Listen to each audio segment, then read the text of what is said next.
मैं पूरी प्रजापति समाज के सामने आपको हाथ जोड़कर धन्यवाद देता हूं।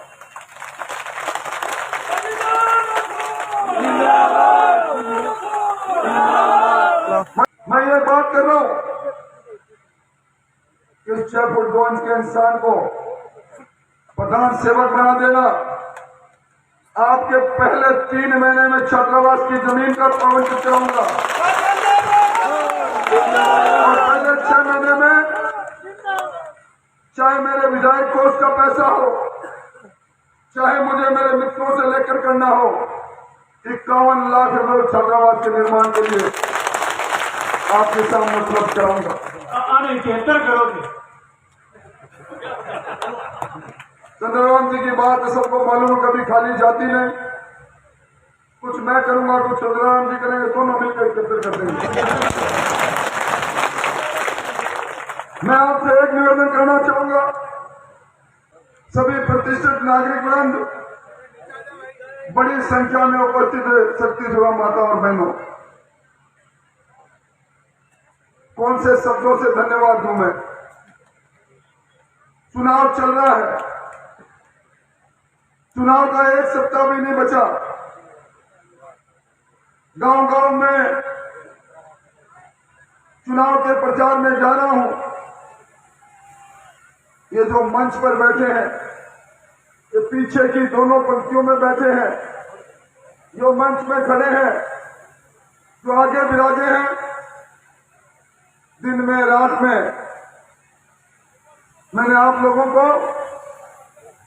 कभी ठहरा हुआ रुका हुआ नहीं देखा। ये लोकतंत्र का युद्ध है। इस लोकतंत्र के युद्ध में अपना भाला उठाना है, न तलवार उठानी है, न सर कटाना है। अब सर गिनाने का वक्त है, अब बटन दबाने का वक्त है। और आपको जब मैं देखता हूं, मुझे याद आता है मेरी राजनीति की धरती जब मैं तलाश कर रहा था 1985-1990 के अंदर,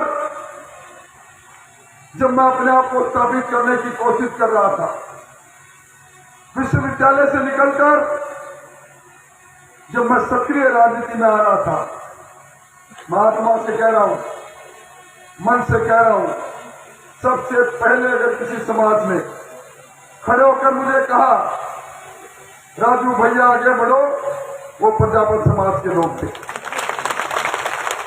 अब वो लोग हैं जो मूल में है, आत्मा में है। और मुझे बड़े अफसोस के साथ कहना पड़ता, यहां सरपंच लोग बैठे हैं, जनप्रतिनिधि बैठे हैं। पिछले 5 सालों में इस तारानगर की पंचायत समिति हो चाहे राजगढ़ की हो, आप लोगों के साथ जो व्यवहार हुआ,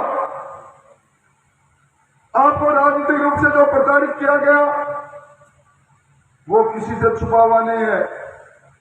आज वही लोग जो कल तक आपको 2 दर्जे का नागरिक मानते थे, अब आपके वोट ठगने के लिए पार्टी की बात करें।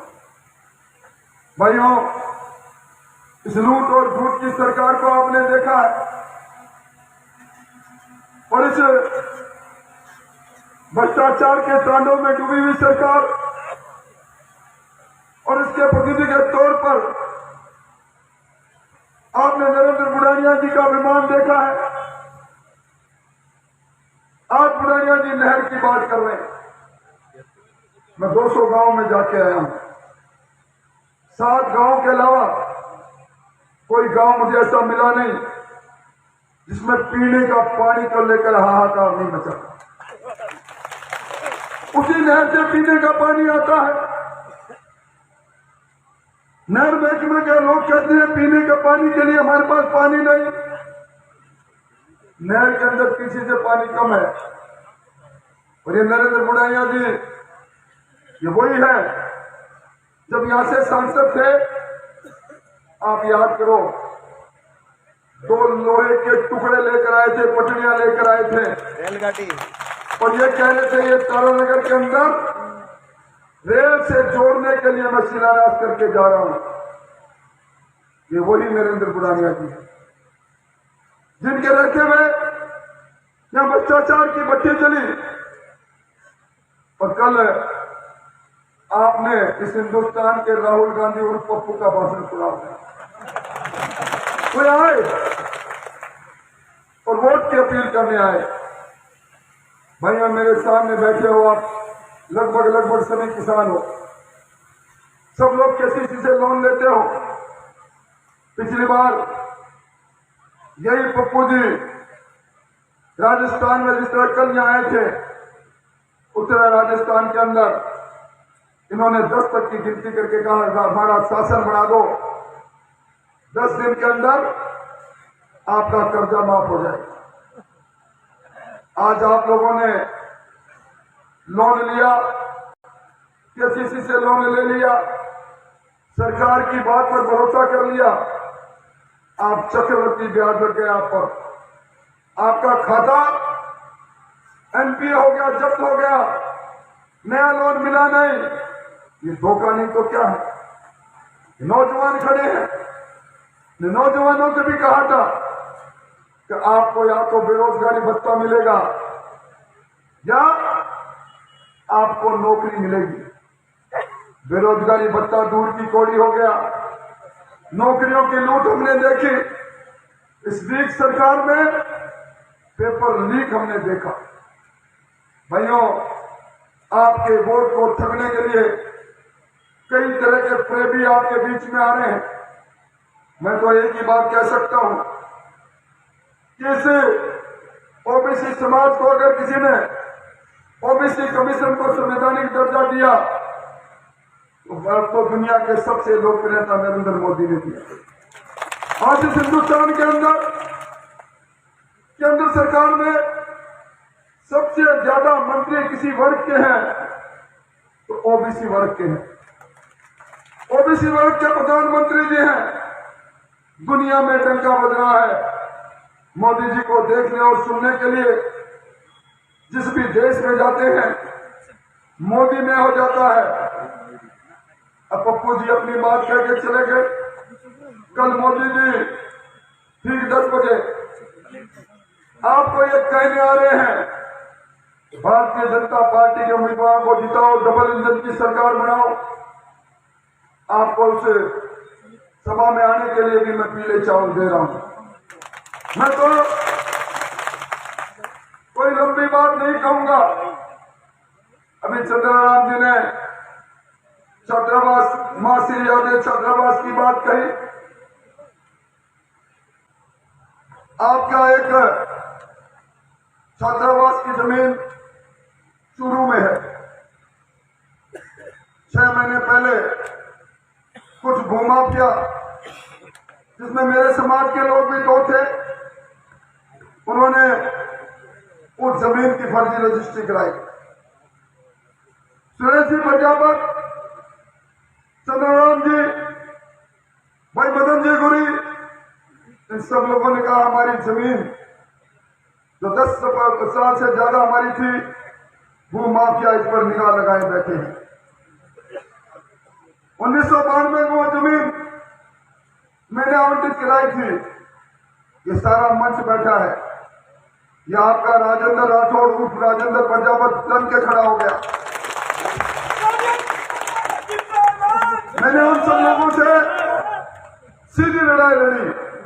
मैंने कहा जो समाज पिछले 35 वर्षों से मुझे प्यार देता है, अपलब्ध देता है, उसकी जमीन पर अगर कोई आंख भी गड़ाएगा तो उसकी आंख निकाल लूंगा, उसकी जमीन जाने नहीं दूंगा।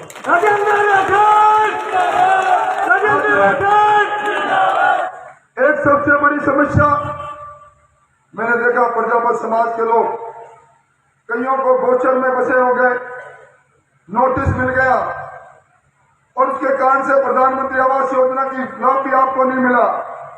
आप चिंता मत करना, मत की पेटी से डबल इंजन की सरकार पैदा हो रही है।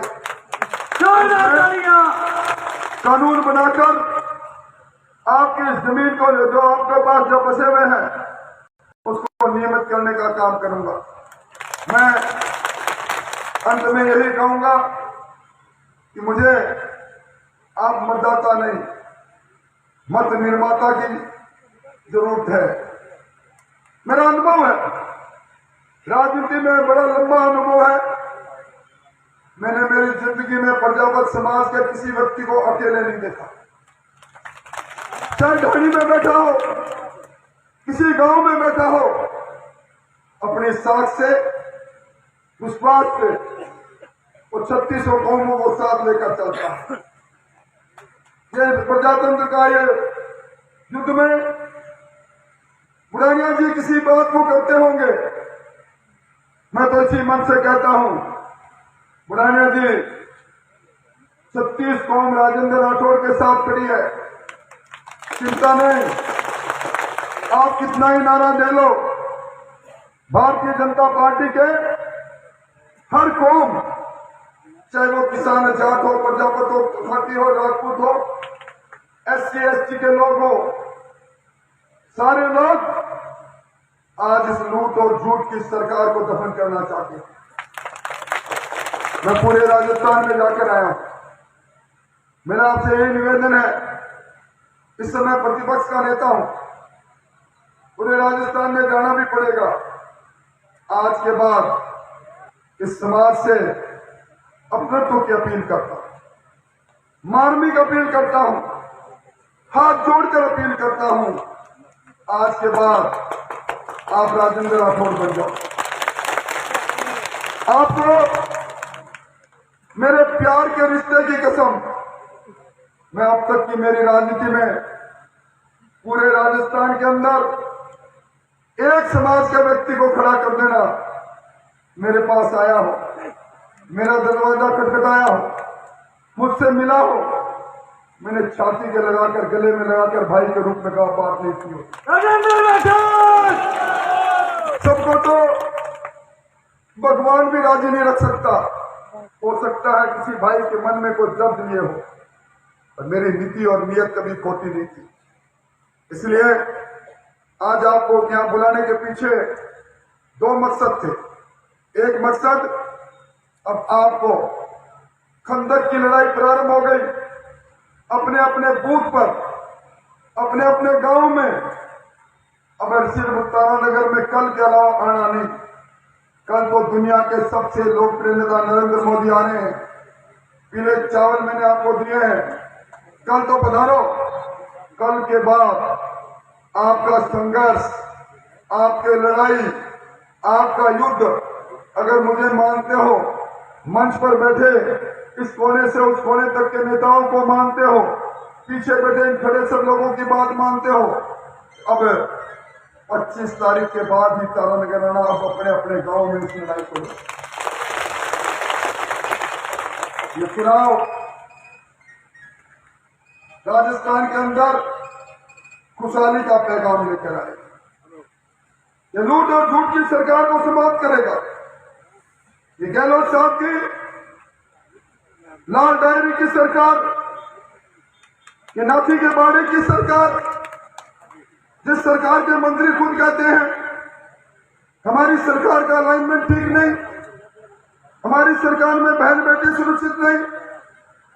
आज जिस प्रकार का वातावरण बना है राजस्थान के अंदर, मैंने पहली बार गैंगस्टरों को प्रोटेक्शन मनी दो, पैसा दो, नहीं तो गोली से उड़ा देंगे, इस प्रकार का वातावरण बनने देखा है। इस सारे वातावरण को तोड़ने के लिए 36 कौम बिरादरी को साथ लेकर यह आपका बंदा आपसे झोली पकड़ाकर कह रहा है, आप राजेंद्र राठौड़ ने राजेंद्र प्रजापत बनाओ,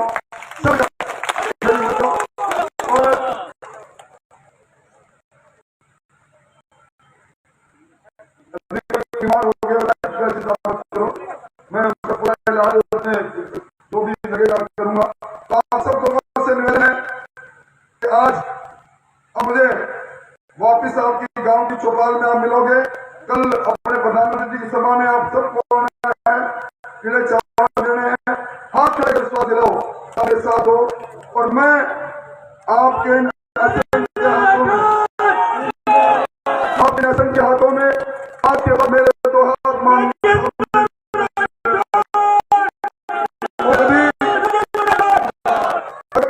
की बात अच्छा परफॉर्मेंस के अनुसार याद करेंगे। बहुत बहुत धन्यवाद, बहुत बहुत